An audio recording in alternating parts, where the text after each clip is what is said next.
हजारो प्रेक्षकांच्या या ठिकाणी नजरा खालती लागून राहिल्या, कारण प्रत्येक सीमीमध्ये या ठिकाणी डोळ्याचं पारणं फिटणारी लढत पाहायला मिळणार आहे.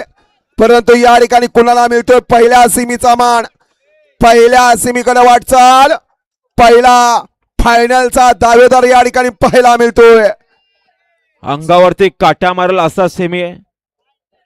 काटा नाही, अंगावरती या ठिकाणी शहारा उभा राहणारा सीमे, कारण पहिल्या सीमीत 10 गाड्या आहेत आणि 10 गाड्यात या ठिकाणी लढत पाहायला मिळणार आहे. सोडा गाड्या सोडा, आसिफाया सुटला. सोनूसर भोपतराव यांच्या वाढदिवसानिमित्त आयोजित केलं राजाचे 77 भव्य आणि दिव्य ओपनचं मैदान, आणि या मैदानातला पहिला सीमी सुटला, ज्या सीमीत या ठिकाणी 10 गाड्या पळतात आणि 10 गाड्यात लढत चालू आहे. कोण होते फायनलला पात्र? सुंदर अशी लढत चालू आहे. अलीकडे मान्या भाईल योग्य आणि त्याला इकडे लढत देतोय. हो पब्लिक हो, लढत झाली. अलीकडे किस्मत आणि लक्ष पाहिला, पलीकडे मान्या भाई आणि योगी पाहिला, आणि त्याला पलीकडे सुंदर अशी लढत दिली भुंड्यानं. बघूया निकाल. अहो समोर राहायचं म्हणजे सोपी गोष्ट नाहीये. डीजे वाले वळवा सेमीफायनल 2 वळवा, सेमीफायनल 2 वळला. हो प्रेक्षक या पाठीच्या आतमध्ये येऊ नका.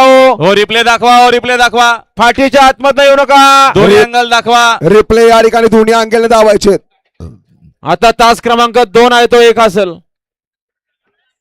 आता 9 गाड्या बालणार आहेत. 1 मिनिट सुमित, काय झाले? लाववाले लाईव्ह बंद पडायला लागले बघा, काय झाले? लाईव्ह आले बघा, स्क्रीन वाले झाले, स्क्रीन बंद झाले बघा. हो पटकन चालू करावं.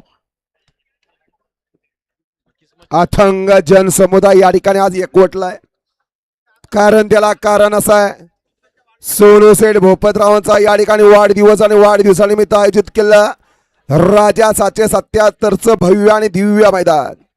प्रेक्षकांची क्रेज बघा. घ्या चला दुसरा सेमी लावून घ्या. वळवा सेमीफायनल दुसरा वळवा. 1 ला जय श्रीराम प्रसन्न स्वर्गीय किशोर अनंत पाटील बोनिवली, विराज प्रवीण पाटील बोनिवली. 2 ला गणेश प्रसन्न श्रीयांशी dairy form house Birwadi Shapur. 3 ला दक्ष गोपीनाथ शेठ तुंगे टेंबरे कर्जत. 4 ला प्रणव सुरेश भगत अगरवली कोलगाव बदलापूर. 5 ला कबीर सिंग राठोड पोरगाव तांडा तालुका पैठण छत्रपती संभाजीनगर. 6 ला गावदी प्रसन्न भडवाल. 7 ला वंश रमेश पाटील आरिवले चिंद्रन भूमेश विनायक वखारे चै. 8 ला श्री गणेश प्रसन्न एकखुराई प्रसन्न विकास भुंडरे